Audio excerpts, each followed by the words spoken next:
Hello cricket lovers, welcome to Kirak cricket info channel.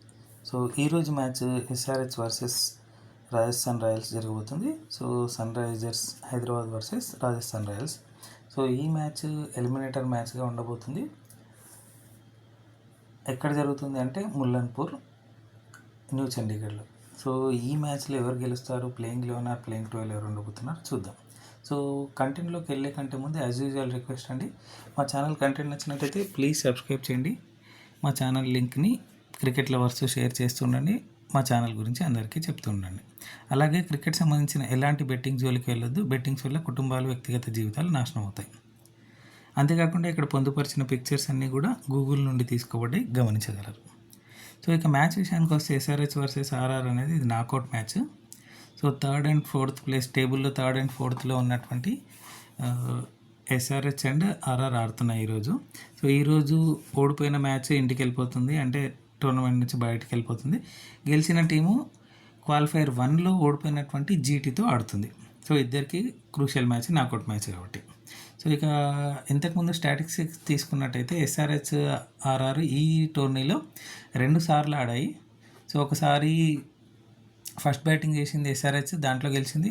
Next మ్యాచ్లో జైపూర్లో ఆడింది, అది చేజింగ్ చేసింది, దాంట్లో కూడా గెలవడం జరిగింది. సో 2 మ్యాచ్లు గెలిచింది. ఇంకోటి ఏంటంటే ఎస్ఆర్హెచ్ 2020 నుంచి ఆల్మోస్ట్ 6 మ్యాచెస్ ఎస్ఆర్హెచ్ ఆర్ఆర్ పైన గెలుస్తుంది, అంటే ఎస్ఆర్హెచ్ది పై చేయింది. చూద్దాం ఏం జరుగుతుందో. సో స్క్వాడ్స్ చూద్దాం మొదటిగా. సో స్క్వాడ్స్ చూడండి, ఎస్ఆర్హెచ్ స్క్వాడ్స్ మొన్న ఆడిన టీమే ఆడే అవకాశం ఉంది. అంటే ఆర్సీబీతో లాస్ట్ మ్యాచ్ ఆడిందిగా లీగ్ మ్యాచెస్లో 14th మ్యాచ్, అంటే ఎస్ఆర్హెచ్ సంబంధించి 14th మ్యాచ్. సో అదే టీం ఆడొచ్చు. మేబీ చేంజెస్ చేయకపోవచ్చు అని అనుకుంటున్నాను. సో ఎందుకంటే గెలుస్తున్న టీంని ఎప్పుడు చేంజెస్ చేయరు. సో నా ప్రిడిక్షన్ ప్రకారం టీం చూడండి, Pat Cummins captain, Abhishek Sharma, Travis Head, Ishan Kishan, Klaasen, Nitish Kumar Reddy, Salil Arora, Smaran Ravichandran, Shivang Kumar, Eshan Malinga, Shakib Hussain.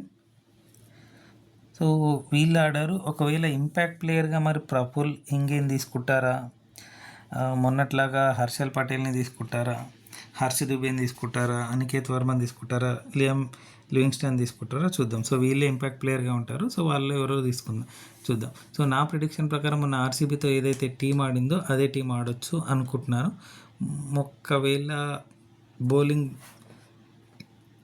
తీసుకోవాలనుకుంటే హర్షల్ పటేల్ కానీ, ప్రఫుల్ హింగే, హర్ష్ దుబే ఉన్నారు. బ్యాటింగ్ కావాలనుకుంటే అనికేత్ వర్మ ఉన్నారు. లివింగ్స్టన్ కూడా ఛాన్స్ ఉంది. సో చూద్దాం ఎవరిని తీసుకుంటారు అనేది. ఇక ఆర్ఆర్ విషయానికి వస్తే ఆర్ఆర్ కూడా మొన్న ఏదైతే ఆడారో ఎంఐతో వాళ్ళే ఆడే అవకాశం ఉంది. మేబీ మార్చకపోవచ్చు. So Ravindra Jadeja some injury అని చెప్తున్నారు. ఒకవేళ రవీంద్ర జడేజా ఆడకపోతే రవి బిష్ణోయ్ కానీ స్పిన్లో ఇంకెవరినైనా తీసుకునే అవకాశం ఉంది. సో టీం చూడండి, Riyan Parag captain, next Vaibhav Suryavanshi, Yashasvi Jaiswal, Dhruv Jurel, Ferreira, Shubham Dubey, Dasun Shanaka, Jofra Archer, Burger, Yashraj Punja, Brijesh Sharma, Ravindra Jadeja. So వీళ్ళు ఆడారు మొన్నటి మ్యాచ్. ఏమైనా మార్పులు చేర్పులు చేయాలనుకుంటే చూద్దాం. సో హెడ్మేర్ లాంటి వాళ్ళని తీసుకుంటారా, సందీప్ శర్మని తీసుకుంటారా, మేబీ తీసుకుంటే 2 ఛాన్సెస్ ఉన్నాయి, లేదంటే లేదు. సేమ్ మొన్న టీం ఆడిందే ఆడే అవకాశం ఉంది. ఇక మ్యాచ్ విషయానికి వస్తే ఎస్ఆర్హెచ్ వర్సెస్ ఆర్ఆర్. సో చూడండి, 2 కూడా పేపర్ పైన సేమ్ అనిపిస్తున్నాయి. ఆల్రెడీ 2 మ్యాచ్లు గెలిచినప్పటికీ పేపర్ మీద సేమ్ అనిపిస్తున్నాయి SRH and RR. So bowling especially Archer bowling ఇబ్బందికరంగా మారుతుంది అవతల టీంకి. జోఫ్రా ఆర్చర్ది. సో ఇక బ్యాటింగ్ విషయానికి వస్తే సూర్యవంశీ, యశస్వి జైస్వాల్ చాలా భీకరంగా ఆడుతున్నారు, ఒకరు కాకుండా ఒకరు. దాని తర్వాత ధ్రువ్ జురేల్ క్యారీ చేస్తున్నారు, డొనాన్ ఫెరేరియా దాన్ని ముందుకు తీసుకెళ్తున్నాడు బ్యాటింగ్లో.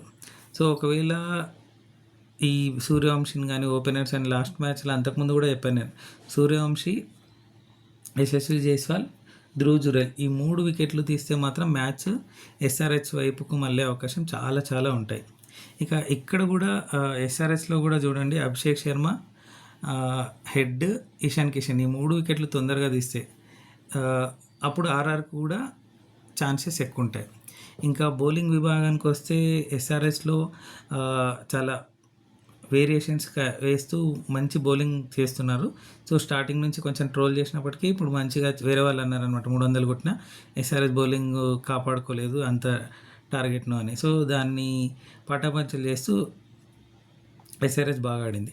అలాగే ఆర్ఆర్ విషయానికి వస్తే కంపల్సరీ గెలవాల్సిన మ్యాచ్లో ముంబై ఇండియన్స్ లాంటి బలమైన జట్టును ఓడించి మరీ ప్లే ఆఫ్స్కి వచ్చింది. సో రెండు కూడా కాన్ఫిడెన్స్గా ఉన్నాయి. ఏదో ఒక టీం గెలుస్తుంది అని చెప్తే మాత్రం, గెలుస్తుంది అని చెప్పండి అంటే మాత్రం 53% ఎస్ఆర్హెచ్కి ఉంది. ఎంత? 53%. సో బ్యాటింగ్ డెప్త్ కానీ, ఎక్స్పీరియన్స్ కానీ, క్లాసన్ లాంటి వాళ్ళు, నితీష్ కుమార్ రెడ్డి ఆడుతున్నాడు మంచిగా. సో దాన్ని క్యారీ చేసేటట్టు స్మరణ్ రవిచంద్రన్ కానీ, సలీల్ అరోరా ఆడితే మాత్రం చాలా మంచి స్కోర్ చేస్తుంది. ఇక ఆర్ఆర్ విషయానికి వస్తే కొంచెం వాళ్ళ ముగ్గురు పైన ఎక్కువ ఆధారపడడం, తర్వాత నెక్స్ట్ వచ్చే వాళ్ళు దాన్ని క్యారీ చేయకపోవడం అనేది చాలా వాళ్ళకు వీక్నెస్ లాగా కనిపించేస్తుంది. సో అందుకే నా ప్రిడిక్షన్ ప్రకారం ఎస్ఆర్హెచ్ 53% గెలిచే అవకాశం ఉంది, 47% ఆర్ఆర్కి ఇస్తాను. సో ఈరోజు గెలిచేది ఎవరు? ఎస్ఆర్హెచ్. సో మీరేమనుకుంటున్నారు, రేటింగ్ గెలుస్తా అనుకుంటున్నారు, ఎస్ఆర్హెచ్ ఆర్ఆర్? కామెంట్ సెక్షన్లో తెలపండి. అలాగే ఎస్ఆర్హెచ్ ప్లేయింగ్ 11 ఆర్ ప్లేయింగ్ 12 ఎంత ఎవరు ఉండబోతున్నారో కామెంట్ సెక్షన్లో తెలపండి. ఆర్ఆర్లో ప్లేయింగ్ 11 ఆర్ ప్లేయింగ్ 12 ఎవరు ఉండబోతున్నారో కూడా కామెంట్ సెక్షన్లో తెలపండి. సో వీడియో ఎందుకు వచ్చింది కాబట్టి యాజ్ యూజువల్ రిక్వెస్ట్ అండి, మా ఛానల్ కంటెంట్ నచ్చినట్టయితే ప్లీజ్ సబ్స్క్రైబ్ చేయండి. మీకు తెలిసిన క్రికెట్ లవర్స్తో మా ఛానల్ గురించి చెప్తూ ఉండండి, మా ఛానల్ లింక్ని షేర్ చేస్తూ ఉండండి. సో అలాగే క్రికెట్ సంబంధించిన ఎలాంటి బెట్టింగ్ జోలికి వెళ్ళకండి. బెట్టింగ్స్ వల్ల కుటుంబాలు, వ్యక్తిగత జీవితాలు నాశనం అవుతాయి. Thank you so much for watching Kirak cricket info channel. ఇంకొక వీడియోతో మళ్ళీ మేము ముందుంటాం. జై హింద్.